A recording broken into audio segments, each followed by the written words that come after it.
On today's episode, we're going to tell you what prospects, offensively, defensively, and who's going to be the X factors when Clemson faces off against Texas. This and more coming up next.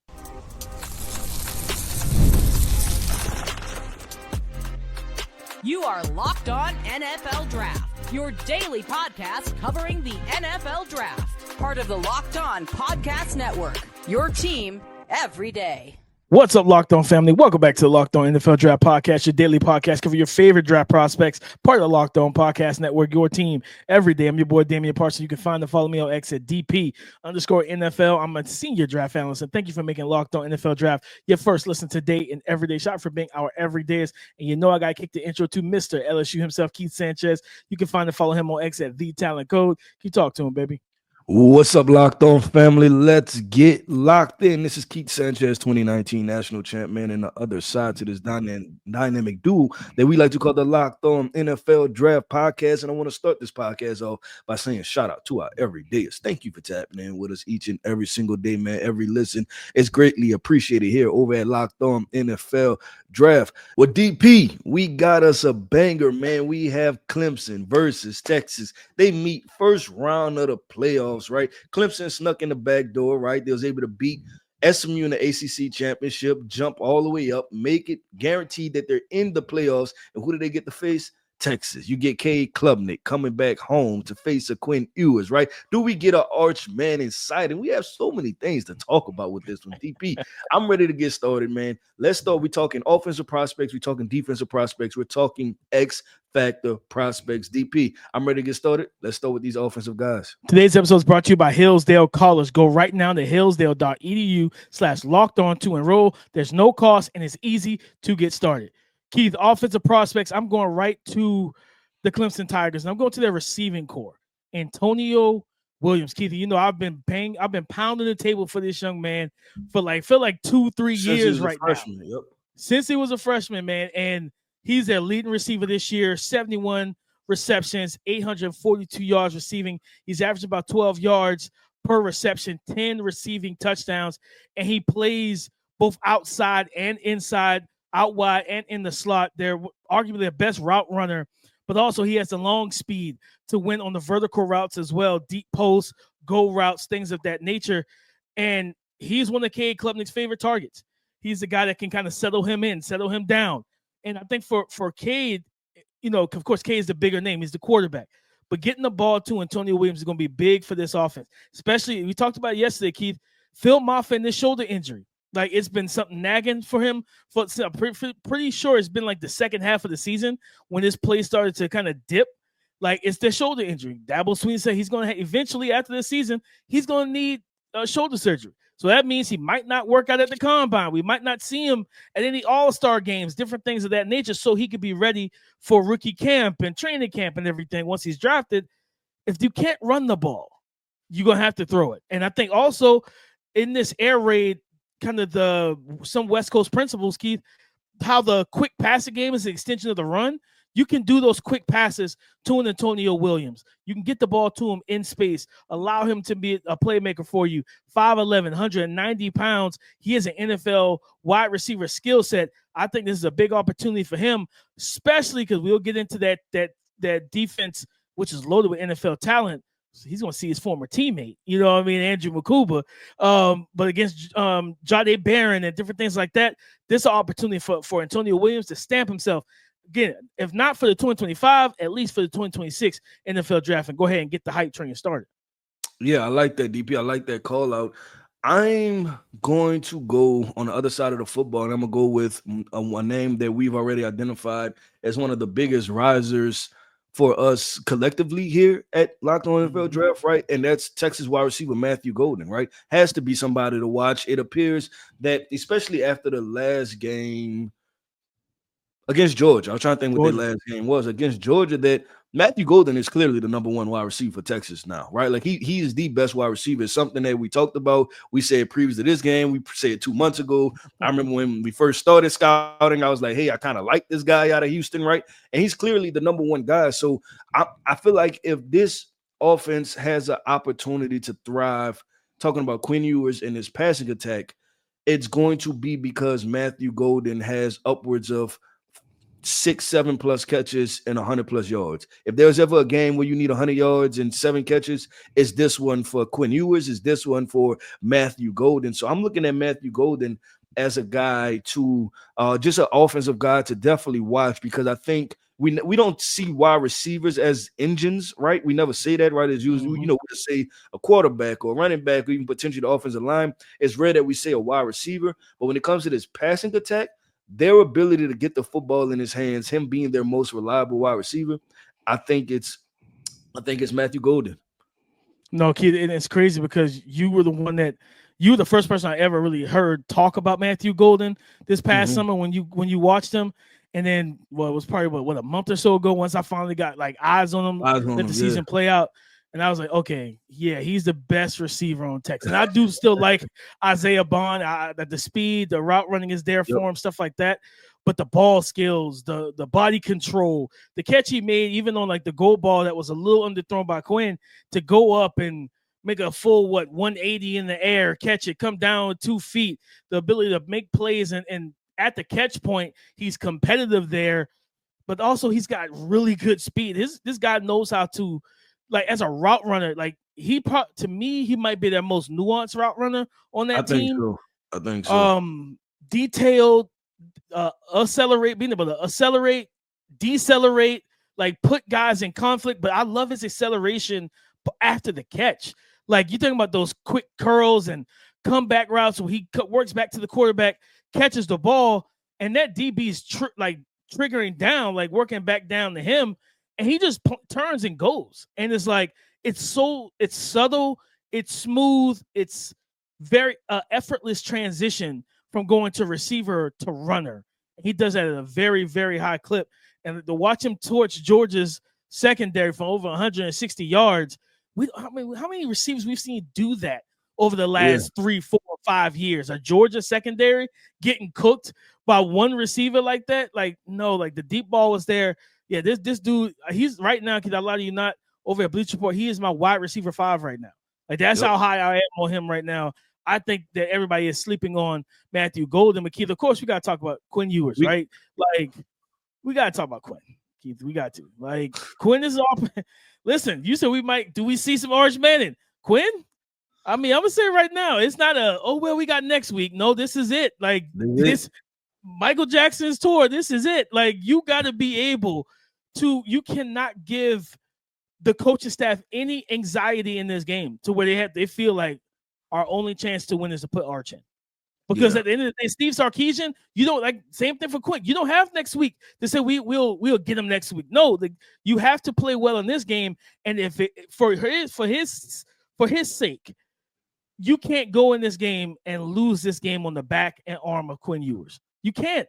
Like, it's a bad look for the coach when you got a guy like Arch Manning who brings more explosiveness as a runner and a passer to your offense.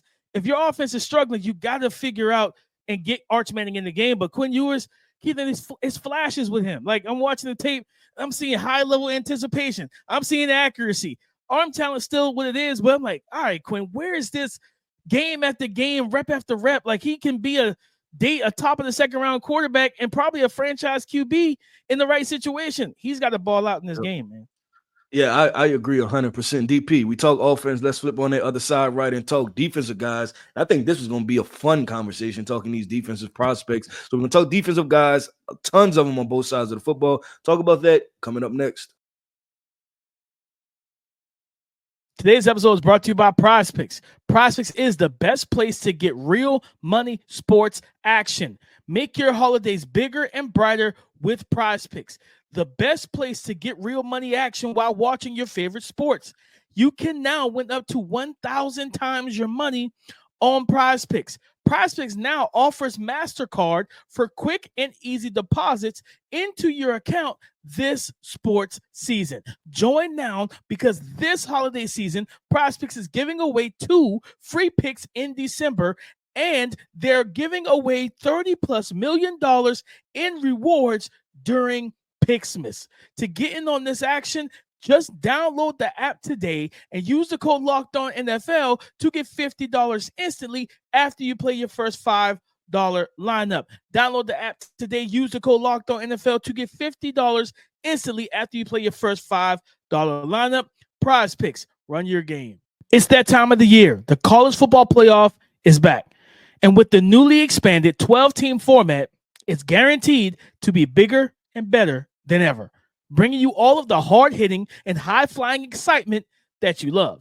TNT Sports coverage of the college football playoffs begins December 21st, starting with the college football playoff kickoff show presented by AT&T at 11 a.m. Eastern. Leading into our first matchup, the Southern Methodist University Mustangs battling the Penn State Nittany Lions at noon. Then the Clemson Tigers look to upset the Texas Longhorns in a showdown at 4 p.m. Eastern time. Don't miss a moment of the action. Watch the college football playoff presented by Allstate live on TNT, True TV, TBS, and you can catch it on Max. Defensive prospects to watch, Keith. Texas versus Clemson. Where do you want to start? There's a lot of dudes that we could talk about in this game. Yeah, I want to start with Texas, and I want to start with, I don't know where I'm going to finish up with my grade with this guy, but I just like him. I want him on my team, right? Andrew Makuba, DP. He's a guy that plays football the right way. He plays hard. He's versatile, alignment versatile in what he does. He makes a big play in every big time game that Texas has, right? He shows up. You can tell he's not afraid. Like I feel like he's the guy in the locker room that's looking at everybody else like, y'all ready? Right? We about to go to war. I hope y'all willing to lose everything for this, right? Like he seems like he's one of those guys, right? And I just like what he does. So I'm gonna throw a name out there, and I don't think he's that. I think he's a lesser version of that, but I think they fall in the same category. I just think so. I'm gonna throw out Daxton Hill. Remember Daxton Hill out of Michigan? And Daxton Hill was so fluid, so explosive, range, ball skills, loose hips, could play corner if he wanted to. And we said that, and then he wound up playing cornerback for the Bengals this past year, right? I think Makuba has that type of back-end versatility. I think Daxton was the better football player, but I think they're in the same category. Like Daxton Hill is the A tier. I think Makuba could be that C+B- tier of that. I just trust him to make plays, right? And even when he was at Clemson, I think we both liked him, but it was more so about finishing plays. It looks like he's finishing plays this time. And what you can't teach as a defensive coach, trust me, I was at practice every single day, right? You want all your guys to be All-Americans and everything else, right? I want y'all to make plays, but sometimes you can't teach them everything. Like sometimes it's just like they have a ceiling.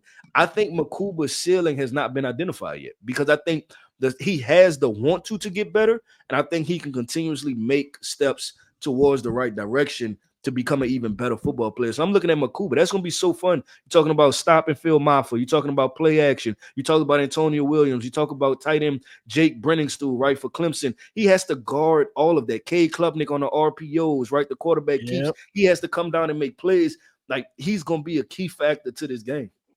No, kid, he's one of the best defensive prospects for Texas in this game. He's also one of the biggest X factors in this game. You know what I mean? Because we see this in the NFL all the time, right? Like a player has been on the team, he gets cut, and then the team they're playing that Sunday, let's go ahead and sign him and bring him onto our practice squad. Let's everything about their offense, their calls, where the strengths and weaknesses of the team. Well, Andrew Makuba knows too. He practiced against Cade Klubnik every day in practice. He practiced against Antonio Williams and Jake Brenningstool and Phil Maffa. He knows how those guys play. And like you said, with his versatility, playing on the roof as a safety, but also as a nickel, playing off coverage in the box, blitzing, doing different things. He's so instinctive. And I always go back to that interview that I did on Locked On Clemson podcast, where I had him on the show, and he talked about just his ability to watch film. He's in the sense what they call like a bookworm. He's a nerd. He wants to learn. He wants to know what the offense is doing so he could be in the right position. Mm-hmm. So this is a guy we saw. He made one of the most vicious hits in the SEC championship game on Gunnar Stockton. You know what I mean? And it was a legal hit at that. Like it wasn't no target. It was an actual legal hit. So this is a situation where I don't think they left on bad terms, but it's like, hey, I just wanted to let y'all know I was one of the best players y'all had on that team entirely. So I think he's going to come to play in that game. I go back to the second. Johnny Bear, Keith. Oh yeah, go ahead. No, I was gonna go to another guy. You Yeah. wrap up Jahdae Barron, and then I have another guy. Yeah, Jahdae Barron's been one of the biggest risers for me in the cornerback position this year, Keith. Like he's played outstanding ball. And there was a guy that similar to kind of how we talked about with like Daxton Hill, that corner, nickel, safety, versatility. That's what Jahdae Barron came into the season with. He already had the nickel down. He already played safety. It was like, can he play outside corner? And he's proven that he can play outside corner at a pretty high level this year. And he'll take the ball away if you're not careful when targeting him. Good athlete, showcasing the instincts and movement skills to mirror and match wide receivers. And again, I'm expecting him to be the guy honestly. Like he's probably gonna see all three of their receivers, to be honest with you. He's gonna see Antonio Williams. He's probably gonna see the 5-star kid, Bryant Wesco. He's probably gonna see the 4-star kid, TJ Moore, as well. So it's like he's gonna have to just be prepared for all the varying like skill sets and athletic profiles that he's going to be able to have to match up with in this game. But I think Jahdae Barron, like I'm gonna say this, Keith, I think his season has been good. The college football playoffs can stamp him, and then I can see him being the first round, mid to late first round pick. Of course, albeit like test well, stuff like that to check off those final boxes. But I think his tape has been darn good this year. Ooh, that's a bold statement, Mr. Damian Parson. I can't wait to watch him again, DP, because I watched him last year. I watched him early this year, right? And kind of had them, that was when he played more of the nickel, middle of the field type situation. Remember, he had the pick six against, was that against, that was Jalen Milroe. That was last year, year before last, right? Might have been a couple of years ago. I think it was last year. Yeah, that was last year. But and like I said, I think it'd be very intriguing to watch him. The guys I'm gonna go with, DP.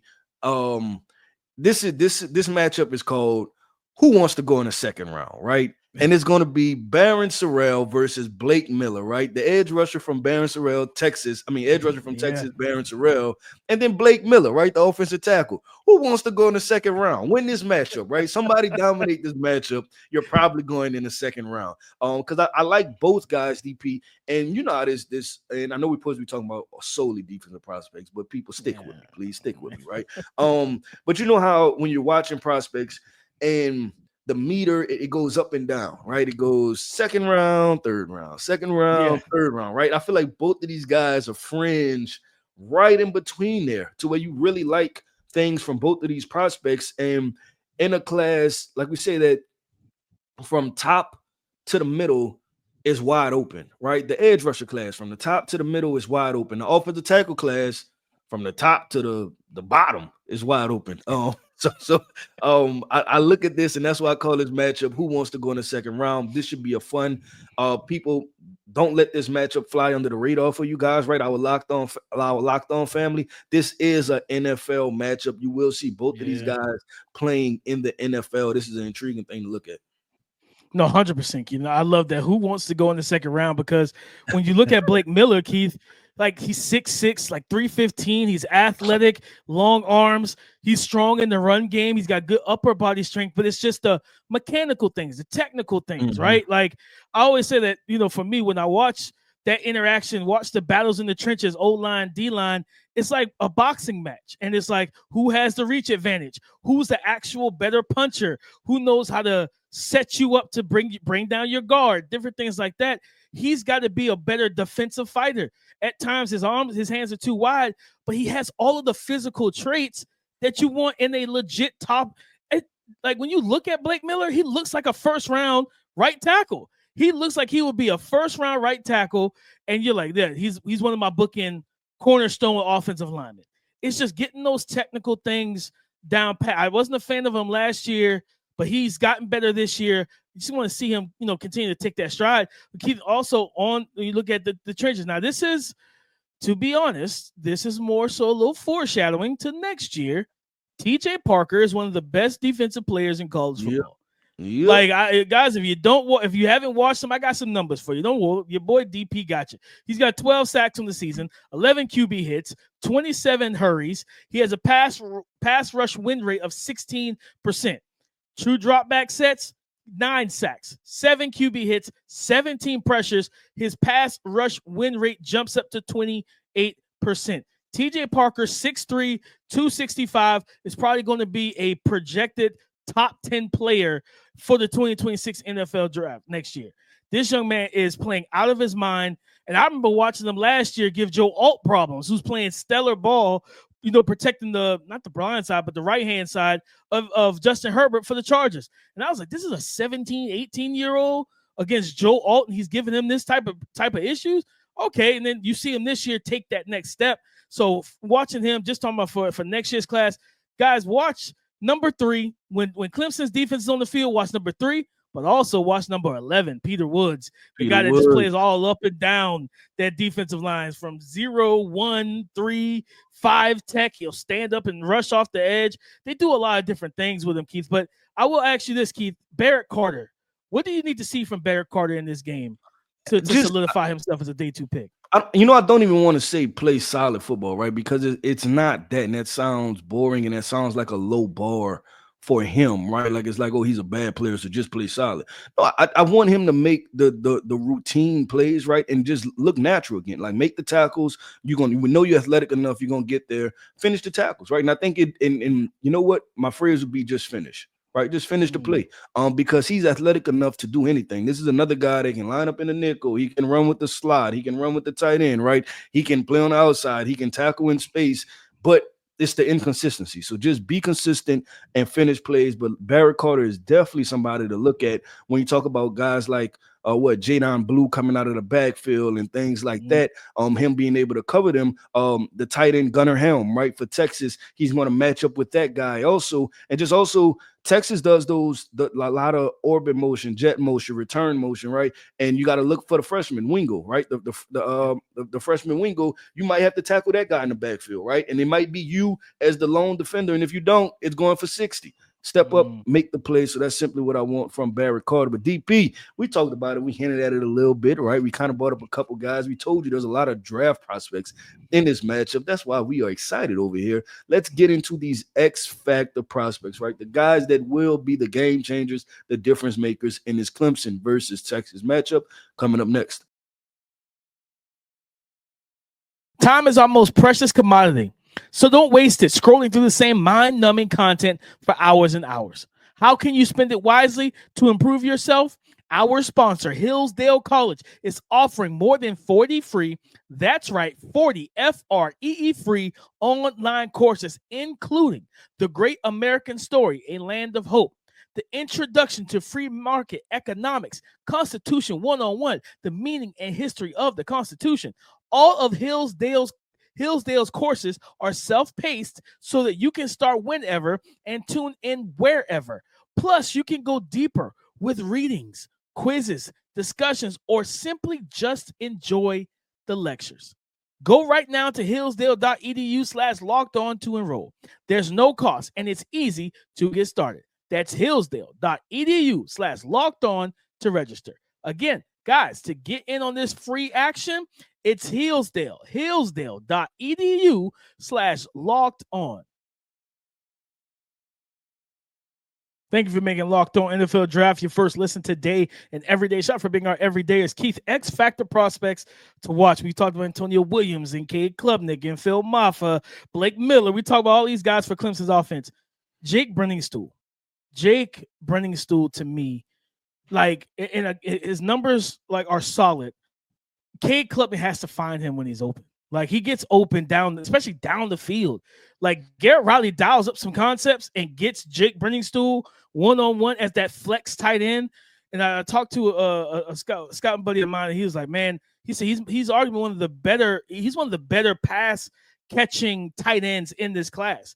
Of course, with Colston Loveland, Tyler Warren, and Harold Fannin, and Gunnar Helm, and all these different guys, Oronde Gadsden, he said, man, like he's a true flex tight end. It's the run blocking that's a concern for him, right? Well, listen, if you want to play him as that big receiver, that power slot in your NFL offense, he can do that for you when you go to some 11 and even 10 personnel. I just want to see them. I want to see him get the ball, get peppered with quality targets. I expect him to try and take away Wesco and Williams and TJ Moore. And if they do that, Cade, look to your mismatch. Look to the tight ends are the biggest mismatch creators in all of football, no matter if it's a high school, college, or NFL level. If you got a high-level tight end, you got a Travis Kelce, a Rob Gronkowski, a George Kittle, Mark Andrews, Sam Laporta. You got any of these guys, you're going to have the ability to force the defense into some uncomfortable situations. Brock Bowers, like you can force him to put a corner on that guy and get your slot a linebacker. You can create matchups. That's what Jake Brennestool can do for this offense, being kicked out and flexed out into the slot. Cade Klubnik got to look for him, man. Like this dude's 6'5", I think 6'5", like 240 pounds, good athlete, ball skills, route running. It's all there for him. Find him and target him. He's the X factor for that offense because I don't know how well they're going to be able to run the ball if Phil Moffitt's still struggling with that shoulder. Yeah, I like that. I'm going to go with, you mentioned his name, right? You said Jake Brennestool. I'm going to go with his quarterback, right? Cade Klubnik. Coming back home, playing in Texas, right? There could be a big opportunity for him. And this is the thing. When he plays well, it is clear that Clemson is one of the best teams in college football. They are not the 16th ranked. They are not the 12th ranked. They are not a slip through the back door. They are a top 5 to 7 team in college football and can play with anybody when he plays well. So with that being said, I'm looking at this and I'm saying, hey, Texas, be on high alert, right? Like, you should. Like, this is not, and it's not your fault. This is the playoff committee fault, DP, that they sat there and they, like, next time, let's do this, right? Let's not rank them like that way. Like, don't do the bracket first, then rank them, right? And let's make sure we get different matchups at the beginning, DP, because this Texas Clemson matchup, this could have been the semis or something, right? And we get in the first round, which I'm excited about that. But you think about Texas loses this game early, like round 1. Not good for them, but they didn't lose to a inferior team. Like, this is a good football team at the end of the day. And I'm looking at Cade Klubnik. Like I said, I think I said this on this podcast before, is that he not comps to Jalen Milroe, but I think their recipe for success is very similar, right? They both straight line sprinters. And then once you get them going in a run game, they get comfortable with throwing the football. And they are very streaky throwers that not only like just streaky as far as making completions, but they start making throws that make you say, wow, okay, like, hey, that guy could be my franchise quarterback, right? And that's why I say with Cade, because I think that if Cade is on, this could be a team that can score 20, 30, 30-ish points in the game. No, like Cade Klubnik's ability, and we saw that in like a couple games this year where it's like, even when the passing game, like you said, with the Milroe thing, when the passing game wasn't operating at the highest clip, his legs are dangerous. This is a 400-meter, I think, champion in the state of Texas.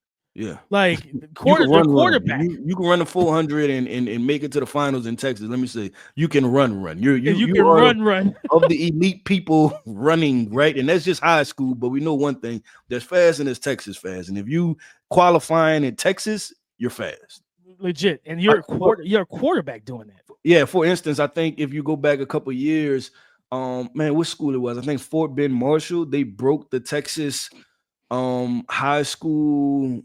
Was it like I think the 4x100 or something like that, maybe the 4x1 or the 4x4, I can't remember, right? And broke some record. But you know who was on that team? Devon Achane.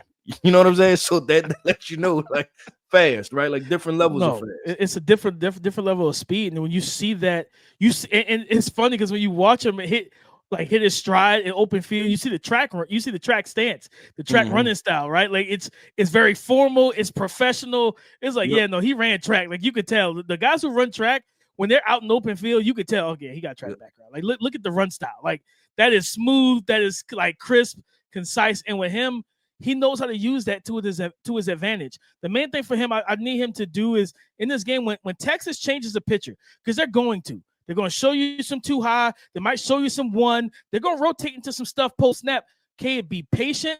Don't assume, and let what they do like speak to you so you can know where to go with the football. That's been his biggest struggle this year. I think if he came out, he'll still be like a second round pick. But this is an opportunity where, I mean, similar to Drew Aller, he's probably going back. Like Dabo Swinney's going to be like, hey, whatever NIL money we have, throw it at Cade. We got to bring our quarterback back because I think with the young pieces they have, if Antonio Williams comes back and everything else, they'll be a championship contender again next year, right? With all those young defensive prospects. So, Cade, Keith, I'm with you on Cade. I think he's got to be big.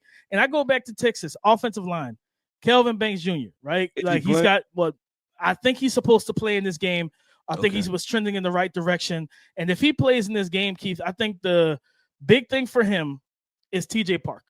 Like, end of the day, like that's where, and I would be shocked, honestly, if they don't move TJ and get him up on camera, get him on Cam on the opposite side. Cam has struggled like since the middle of the season. He hasn't played as well as he did early on. He hasn't. That's why I just wrapped up with him. I think with a third-ish round grade on him. That's why I just finished up on him. Yep. I'm with you on that. I think that's really what the consensus has been. Where at first he felt like a top of the second, maybe late first and everything, and then like this play just hasn't been consistent down the stretch.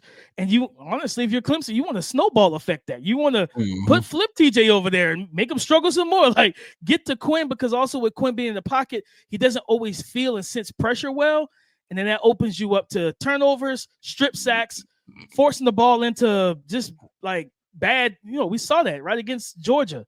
The interception to not the first one, that wasn't his fault. Like it hit, like it was just a bang play with the corner receiver, and the cornerback stayed with it and picked it. But the second one was definitely on Quinn. I'm like, Quinn, where are you going with this football, right? So, but you got to force him into those situations. If Kelvin Banks is healthy and ready to go, yeah, like TJ Parker has to, he's got to stop TJ Parker when they face off, but also flip TJ Parker and get him on Cam Williams and get in the backfield. Yeah, I like that call out, DP, going with the offensive line for Texas, too, because we know, obviously, that'll make a big difference. But, DP, that wraps up another episode, man, of an explosive playoff matchup, man. Clemson versus Texas, man. I want to end this podcast off by saying shout out to our everydayers. Thank you for tapping in with us each and every single day, man. Every listener is greatly appreciated here over at Locked On NFL Draft. I am Keith Sanchez. You can find me on X at The Talent Code. That right there is my guy, my co-host, Mr. Damian Parson. You can find him on X at DP_NFL. And like we like to say, man, y'all come talk to us because we like to talk back. Go subscribe and follow for free on YouTube, wherever you listen to podcasts, to get the latest episode as soon as it is available. Thank you for making Locked On NFL Draft your first listen today and every day. Shout out for being our everydayers. Guys, on tomorrow's show, we are breaking down Tennessee versus Ohio State. A lot of prospects in that game as well. It could be some explosive offensive opportunities, but a lot of defensive prospects to keep our eyes on. So come and join the conversation again tomorrow on the Locked On Podcast Network, your team every day.